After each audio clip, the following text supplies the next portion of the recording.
31 combattants de Boko Haram se sont rendus récemment aux autorités nigériennes. Réaction des acteurs de la société civile dans ce journal.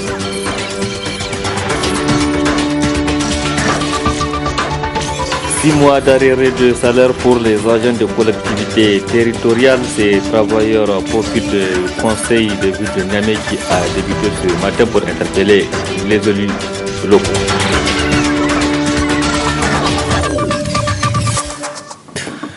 Mesdames, Messieurs, bonsoir et bienvenue à cette édition sur la télévision Labari, une édition donc de ce jour, mercredi 28 décembre 2016. Bienvenue à tous. Et cette brève pour débuter, le parti MPN Kinshasa est en réunion d'urgence à ce moment même. Une réunion pour statuer sur la crise qui secoue ce parti ces derniers jours. Ce parti qui va d'ailleurs souffler sa première bougie le 31 décembre prochain. Il est attendu d'un moment à l'autre de cette importante rencontre. Une déclaration qui va donc mettre fin à cette crise qui secoue le parti MPN Kinshasa. Nous y reviendrons plus en détail dans nos prochaines éditions du retour donc de nos reporters qui sont sur place. Opération conjointe menée par les soldats des pays du bassin du lac Tchad contre le groupe Boko Haram est-elle en passe de porter ses fruits? En tout cas, tout laisse à le croire avec les informations faisant état de la reddition ces derniers jours dans la région de Difa d'une trentaine de combattants de Boko Haram. Une situation saluée par bon nombre des acteurs de la société civile nigérienne. Reportage Adam Soumana et Aboubakar Souley. Après avoir mené des opérations funestes dans le nord-est du Nigeria, plus précisément à Maiduguri, pendant plus d'une décennie, le groupe terroriste Boko Haram décida d'étendre ses tentacules dans l'ensemble des pays du bassin du lac Tchad. Une situation qui a amené les pays de cet espace à mutualiser leurs forces pour mettre hors état de nuire cette secte satanique. Face aux offensives de la force multinationale, plusieurs présumés membres de Boko Haram ont préféré se rendre aux autorités compétentes. Toute chose louée par certains acteurs de la société civile nigérienne. C'est une très bonne chose, dans le sens où des ex-combattants se rendent eux-mêmes. Mais la question qu'il faut se poser, est-ce qu'aujourd'hui c'est des gens qu'on peut travailler, retravailler et les réinsérer socialement? Parce que il ne faut pas oublier, avant tout c'est des Nigériens. Même si on s'est trompé à une époque donnée de l'histoire, comme beaucoup l'ont fait, et se sont rendus compte de leur erreur pour revenir, je pense que la société peut les accepter. Bon, s'ils se rendent, c'est quand même un signal que peut-être on s'approche, comment dirais-je, d'une nouvelle ère, celle qui va voir peut-être la fin progressivement, parce qu'il y a aussi un conflit qui a duré autant de temps. On n'en sort pas du jour au lendemain. Mais c'est un signal positif. Moi, en tout cas, je me félicite de ça. Je pense même qu'on a mis beaucoup de temps pour le faire. On est le dernier pays à le faire. C'est bien, il faut poursuivre. Maintenant, il faut aussi regarder la situation des centaines de personnes qui ont été arrêtées, n'est-ce pas, et qui sont détenues dans les prisons de Kolo, de Koutoukale, sur la base d'accusations, parfois de très fausses accusations. Parmi eux, vous avez beaucoup de gens qui sont innocents, qui croupissent en prison dans des conditions presque abominables. Cependant, il est important que des mesures d'accompagnement suivent cette action selon ces acteurs de la société civile. Il faut les travailler psychologiquement, il faut les travailler sur le plan social et maintenant aussi leur réinsertion surtout économique. Parce qu'il ne faut pas oublier que c'est des jeunes où même leurs propres parents ont peur d'eux aujourd'hui. Je pense que comme ça se fait peut-être un peu partout ailleurs, il faut les cantonner quelque part, les réinsérer de manière véritable dans la société, leur apprendre quelque chose qu'ils auront à faire, parce que ça ne sert à rien de les réinsérer socialement s'ils ne font rien. Même demain, si un conflit éclate, ils vont encore aller. Parce que tout le monde sait que le véritable problème où la source véritable des conflits en Afrique, c'est le chômage des jeunes. Ce qu'il faut faire aujourd'hui, c'est aussi quel travail il faut faire pour que d'autres ne suivent pas cet exemple-là. Comment contrer certains discours qui peuvent amener des gens à s'enrôler dans ces choses-là.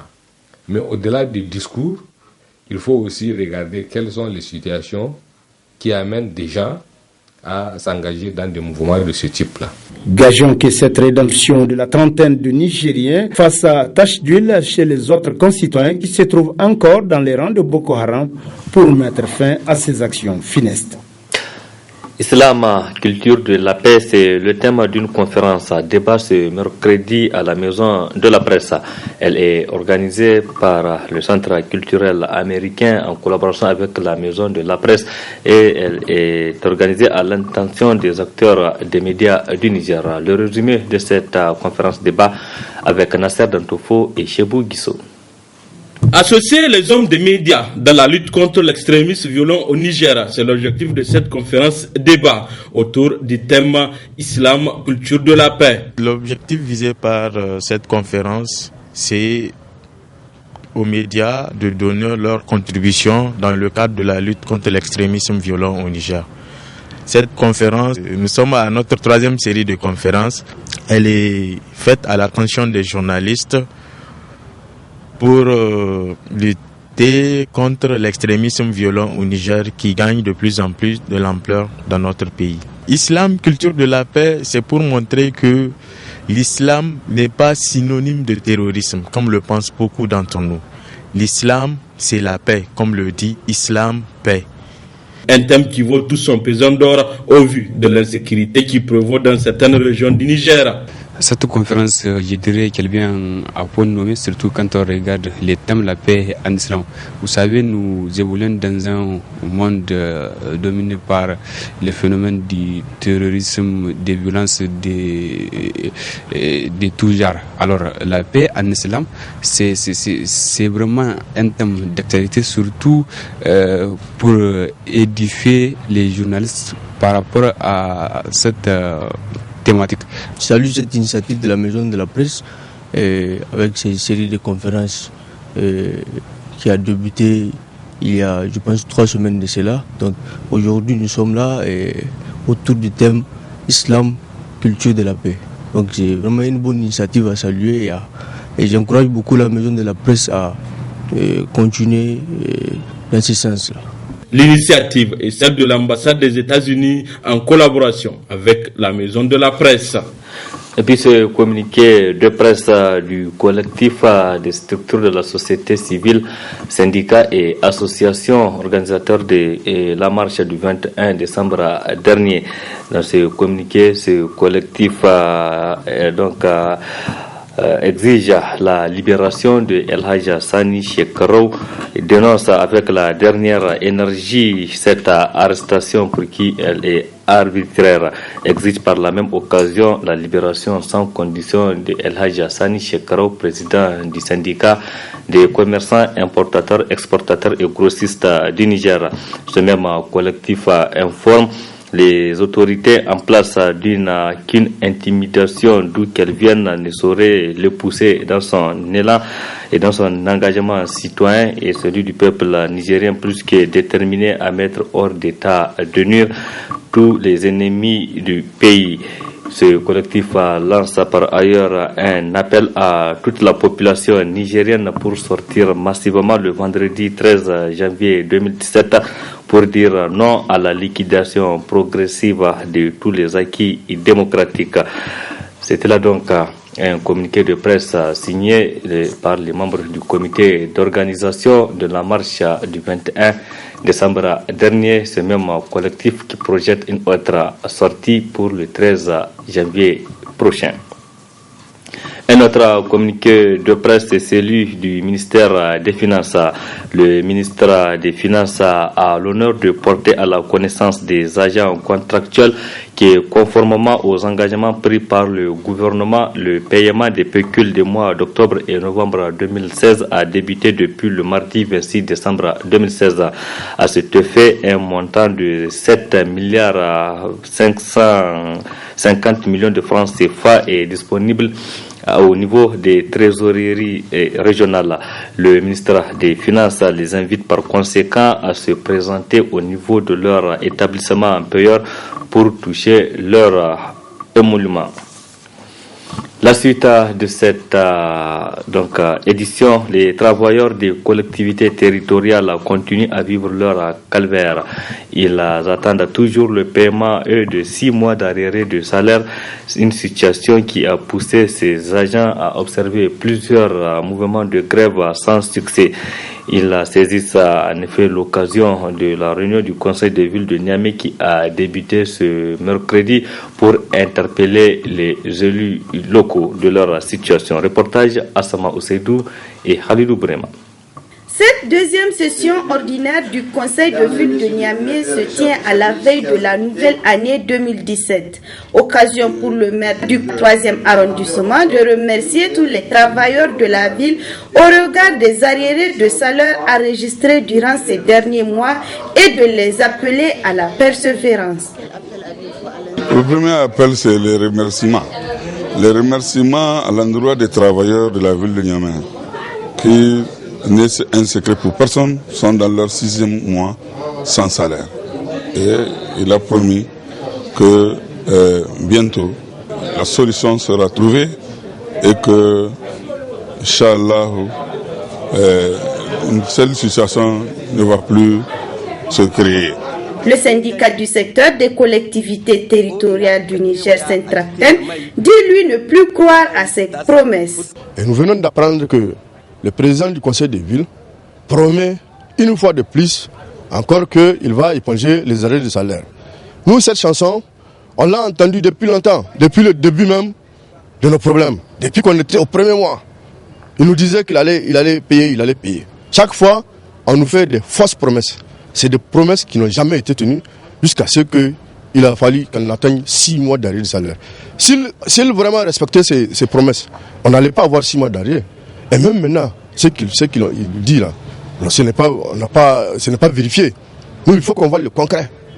Et ils savent eux-mêmes que ce qu'ils sont en train de faire n'est pas normal. On ne peut pas regarder, observer ces travailleurs pendant 6 mois et vouloir encore les réquisitionner. Comment, avec quelle énergie ils vont venir au travail? Les agents des collectivités qui lancent un appel à l'endroit des autorités afin de leur trouver une solution meilleure après 6 mois de souffrance sur 12. C'est son printemps en cette période de froid. C'est la salade. Elle est cultivée à Niamey sur les rives du fleuve Niger dans des conditions difficiles. Les maraîchers utilisent leurs moyens de bord pour les cultures irriguées.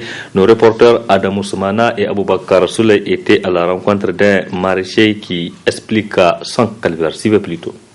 Binette à la main ou encore l'arrosoir, à la corniche Yentala, le maraîchage constitue pour bon nombre de personnes la principale activité de la terre nourricière. Ces maraîchers tentent de mieux qu'ils peuvent tirer leur épingle du jeu, malgré la situation difficile que leur imposent les aléas climatiques. La situation actuelle, vraiment c'est le statu quo. À partir du moment où nous n'arrivons pas quand même à faire mieux que ça, c'est ce que vous voyez même dans les années surpassées, c'est toujours les mêmes problèmes et les mêmes dégâts.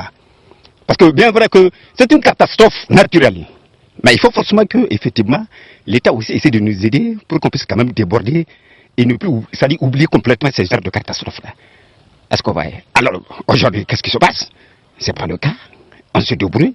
C'est le sauve qui peut et c'est le qui vive. Pour un quelconque appui, ils n'en croient plus et ne veulent même pas en entendre parler. Surtout de l'institution Initiative 3N, les Nigériens nourrissent les Nigériens, créés pour soulager leurs efforts et améliorer la productivité afin de couvrir la demande des consommateurs. Je me pose la question, quel est le rôle que joue 3N ici dans le Niger? Moi je vous pose cette question. Et si vous voulez poser la question, le monsieur qui a créé 3N là, allez-y le demander voir quelle est l'utilité de 3N au Niger. C'est clair là. Hein? Mais il a une famille là. Il a des enfants. Et nous tous on a ça. C'est la même chose là. On nourrit des enfants, nous sommes des pères de famille. On nous a parlé de 3 ans. Mais on ne voit rien. Hein? D'abord, de Kounché, l'aide de Kounché, l'aide de Salou Djibo. Ça, au moins, quand même, on peut dire merci. Mais hormis les deux, c'est fini. Quand j'ai l'air d'aller un peu avec ça, mais il n'a pas pu achever. On nous a parlé de 3 ans et autres là. Les agents de 3 ans viennent enregistrer nos revendications pour aller empêcher. Est-ce que vous voyez? Mais nous, on n'a jamais vu un billet de 3 ans. Les produits ici des cultures maraîchères des rives du fleuve Niger, tels que la laitue, tomates, carottes et bien d'autres, contribuent de manière considérable à approvisionner les différents marchés de la capitale au grand bonheur des consommateurs. C'était là donc un reportage signé Nasser Dantofo et Aboubakar Souley.